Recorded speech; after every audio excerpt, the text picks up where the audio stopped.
Ross Twiddell from Cultaholic. You are a sexual wank pheasant, and welcome to all of these WTF moments from last night's Dynamite. And outside of a weirdly pointless Jon Moxley squash match, another horrible promo from Brandi Rhodes, I thought that was one of the best Dynamites we've seen so far. Everything was bloody lovely, even when it was really weird. Joey Janela, you kinky bastard, hit the intro.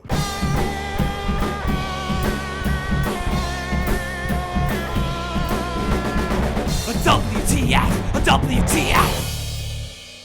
Garland, Texas, where are you? Come on, let's be having you. Delia Smith. Now, I only do the points like these because if I don't do the points like these, some of you at home start to call me biased and then really hurt my feelings and stuff that I don't like that much. But naturally, of course, there will be a reason as to why one whole side of the arena at last night's Dynamite was completely empty. So if you know what that reason is, please let me know down there. So I want to know. Man with sign holding that sign up so the camera could see it while Chris Jericho was singing Judas in my mind. What a tune. It still is over 2 years later. But that song from Jericho was coming through the speakers inside the arena, so technically Jericho was singing while that man there was holding that sign up there. So that man there is wrong. And also a WTF moment. Oh my God, it's Kevin Owens. That means, boys and girls, of course, Kevin Steen Owens will be joining AEW very soon indeed, even though Kevin Steen Owens signed a new 5-year deal with WWE very recently indeed. He will go honest. He did a pissing cartwheel, right? Then he eliminated himself from the Royal Rumble match. And in the process of eliminating himself from the Royal Rumble match, he wiped out several sweaty men. QT Marshall there hitting a thing like I've never seen a thing like that hit before, therefore WTF, it's gotta be. And right now we've got to shout out the bloke who almost fell several thousand feet, that is no exaggeration, as he tried to get his mitts on Cody Rhodes' weightlifting belt. And in trying to catch that belt, of course, that man there was almost wasted. Wasted spelt like the waist the belt goes around, huh? So next up we have the Butcher and the Blade and their bunny at ringside. Well, those three people, they won a match on last night's Dynamite, but when they did so, Jim Ross said straight away on commentary, well, I'll learn their names, I'll learn more about them, but we know they're a damn solid tag team. I mean, Jim, you saying that you'll learn more about them, but you know they're a solid tag team at this stage in the game, based off what we've seen on AEW Dynamite so far, that's fair enough.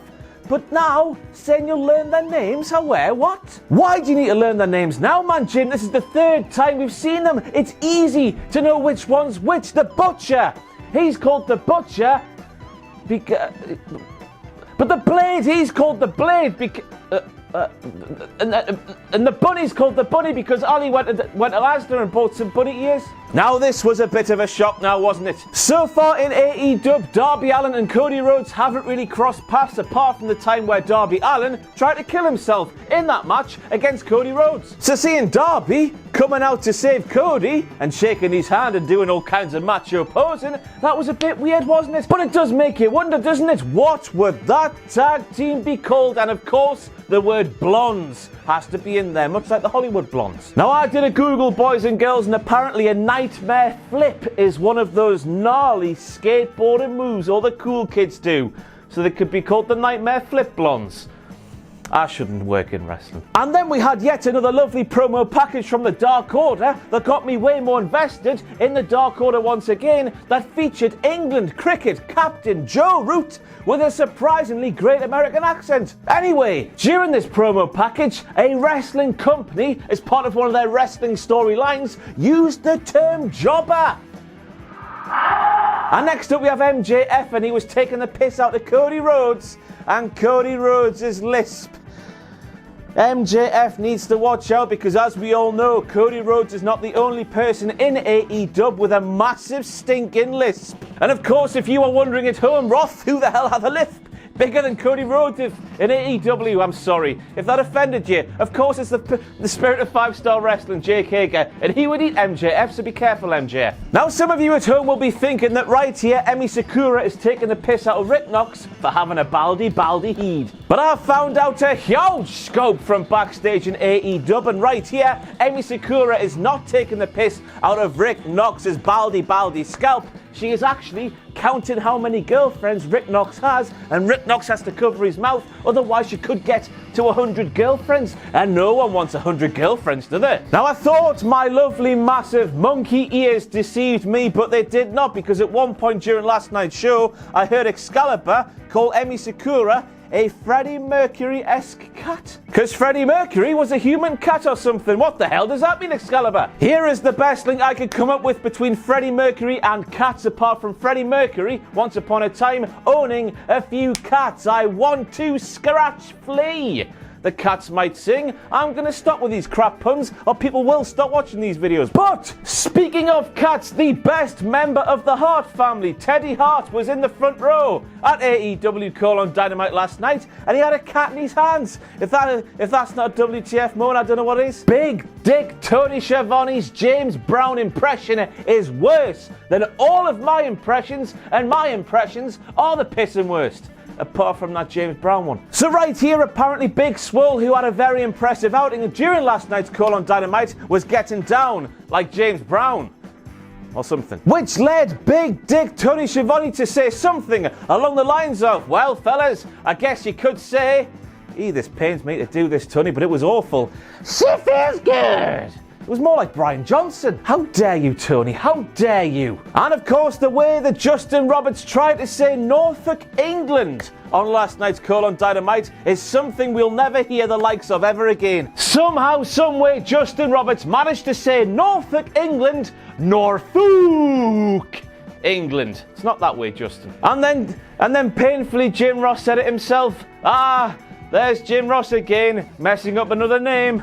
It's just really sad, isn't it? How can you not feel bad for Jim Ross? He knows he's making all of these cock-ups every single week, yet still, there's nothing he can do about it. The poor old bastard, my heart bleeds for him. Anyway, the latest episode in the saga of Jim versus Names happened during that entrance for Kip Sabian when he was alongside Penelope. Jim Ross, of course, claimed that Penelope is the bad girl, which she hasn't been, Jim, since she left the side of Joey Janela. Now she's at the side of Kip Sabian. She's the super bad girl, Penelope. Booker T. Jim quite literally could not have said a worse thing than he did there. And he knows he's doing it, but he can't stop. Jim. Drank a bottle of whiskey at home alone last Wednesday. I did that too. I'm a rootin' tootin' cowboy. Go on, the cowboy shit. And then halfway through that Hangman and Omega and Spears and Kip tag team matchup, the lights went out, and when they came back on, we saw Tully Blanchard tied up on a chair. And then not only that, but the recently deceased Keith Flint rose up from behind him. It wasn't Keith. It was Joey Janela. Rest in peace, Keith. But I'm making this a WTF moment because naturally, when you see Tully Blanchard tied up in a chair with Joey Janela laughing like a maniac behind him, the camera went straight to Shawn Spears' shocked face. And even though he must have said Tully, the fact you couldn't hear what Shawn Spears said made it look like he said, Daddy! So first of all, Jim Ross called Brandi Rhodes compelling, and in my humble opinion, standing here in front of you as a hack with no talent on the internet who doesn't know a single thing about professional wrestling, Jim Ross calling Brandi Rhodes compelling is as big a WTF moment as I've ever seen.